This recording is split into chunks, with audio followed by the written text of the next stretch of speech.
This is a special review of a Storytime pick. My buddy Shane sent me this sample to review, and he told me I have to give my honest opinion. So here we go. Let's see, does this live up to the name of Slugger, or will it be a strikeout? Welcome back to Old Fashioned Ways Plus Plus. I'm Doc Martinez, and this is going to be a quick review. Now, this is one of the newest picks from StoryTime Distillery and will be available very soon. I'm not going to waste any time. We're going to open this up, pour some out, and let it breathe. Ooh, nice little pop. Let's give ourselves a good pour.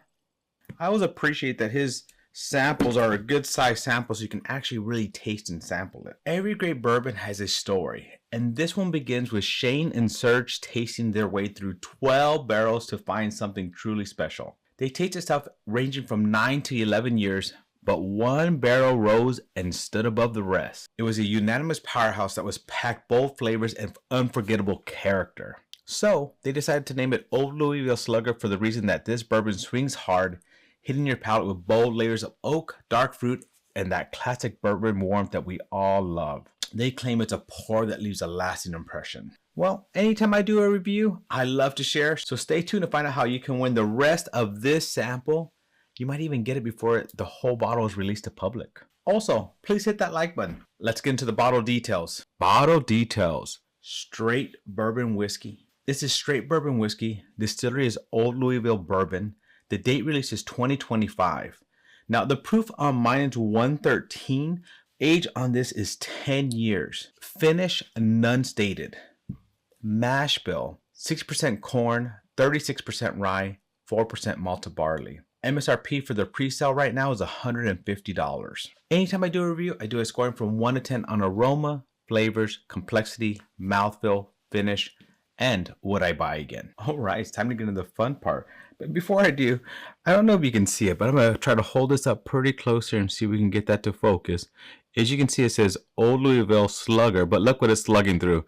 It's slugging through some BTEC. So that's a bold claim, isn't it? That's a pretty bold claim. So let's see if it lives up to that. So let's just look at this.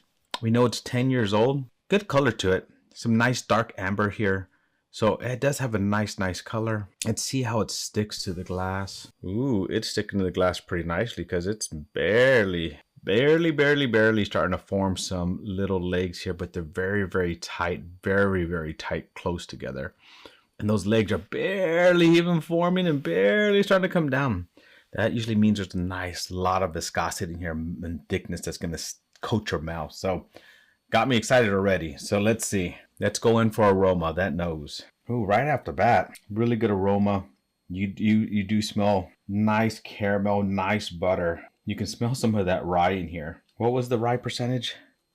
36% rye. So there is some good rye in here. Little hint of spice, but not over spicy. Doesn't burn that nose. Good solid nose. It does smell good. I'm gonna give that a 7.2. Fun part. Flavors, that initial taste. Wow, the way it coats the mouth is kind of crazy. The flavors on this is like butter. There is butter that, like, you know how you make caramel, you use butter and all that. It tastes like that butter just melting. And then you get some nice dark brown sugar. I mean, I was just surprised at how fast that hit me and how well it coated that I didn't get all those flavors in there. That was a little bit quick on that first initial taste. For that reason, I'm going to give that a 6.5. Now, the second taste, the complexity, how does this evolve on the tongue? I'm going to be ready for it. My mouth is now coated. It has the first layer. So let's go in and see what flavors I pick up this time. This is very different. It's very creamy, very creamy. I mean, it's on that tongue. There is that, as I said, that butter, caramel, sweetness, hint of spice in that background, but it's just very even. I like the way it just kind of just goes very evenly, not one thing overpowering the other, but the way that it hits that tongue just makes your tongue drool. I am drooling right now from that. Complexity wise, it doesn't go through a whole bunch of evolution and all that, but it's very nice the way it just kind of shifts over with that sweetness, that butteriness, that, you know, a little bit of spice there. And then it kind of just stays. And it's nice because I still have that flavor in my mouth, which is very nice. So complexity wise, I'm going to give that a 7. Mouthfeel, thickness, and viscosity. Now, I've been talking about the mouthfeel and that thickness and viscosity from the beginning. This has one of the best mouthfeels I've ever had.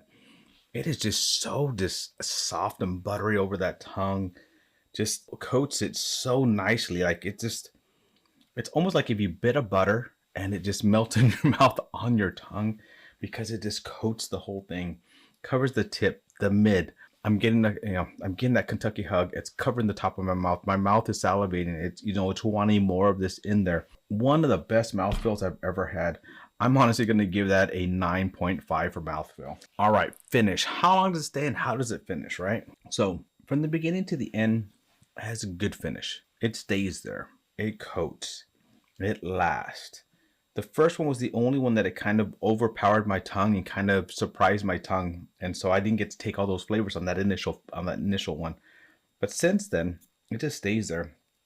Every drink, I'm still getting that sweetness, the butteriness, there's actually some nuttiness that I wasn't catching in the beginning. There's some char, there's some dark oat, there's some tannic now. And that wasn't the last like 2-3 sips that I had. And those are like just showing some of that age in there, some of that viscosity that's staying in there. There's a lot to this that I'm really liking. The finish stays pretty good and pretty long. So I'm going to give that finish an 8. Oh, son of a bitch. All right. I want to discuss what I buy again with 2 things. One, I noticed my mic battery ran out, so I hope I got all that last part that I was talking about. We'll see when I do my edit. 2, this one's reminding me a lot. I mean, I don't know if it's because he has that Louisville Slugger going through BTAC, but it's reminding me a lot of William Little Weller. And it's been a while since I've had it. I haven't had a pour of this in a while. So I just needed to kind of compare it.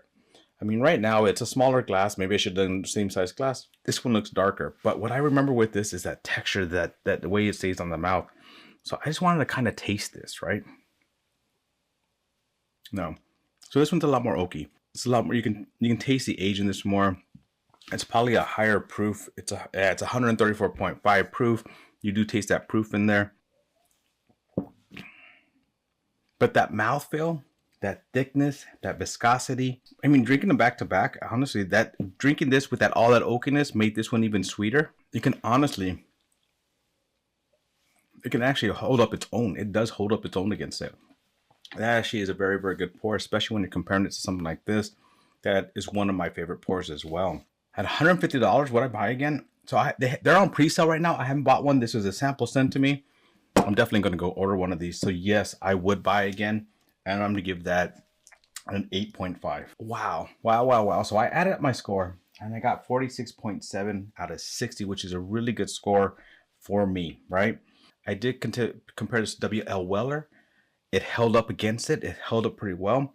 The other one had more oakiness and more of that, but the mouthfeel and the flavors and the way it hits the tongue held up very well. It's a nice sweet pour. For something that's 10 years, 113 proof, it hits very well. High rye, which I mean, it's a high rye proof, which I do like high rye. So that's also probably another reason why I'm liking it so much. I'm going to go in for another little sip right here as we're talking about this. I actually think this is something my wife would enjoy drinking as well. I'm going to actually have her drink some of this after this. I like it. I think it's $150 value very easily. If it doesn't sell out real quick, I'll probably end up getting the second one as well. If you're thinking about buying one, I will leave the information in the bottom below. I'll put a link here, right here, so you can actually see it. It's StoryTime Distillery, and I'll leave a link for it. However, you do not have to be a member to buy it. You just get benefits when you do that. So I recommend, if you want, join, because you get to see all the other picks that are coming out, and there's a lot of good stuff coming out with them. If you want to know how you can win the rest of this sample before it's released to the public, here's how you do it. In the comments below, tell me your favorite barrel pick. Like, have you done a barrel pick? Have you gone to somebody else's barrel pick? Have you done a store pick? What is your favorite? There's so many great ones out there. I would love to hear your favorites.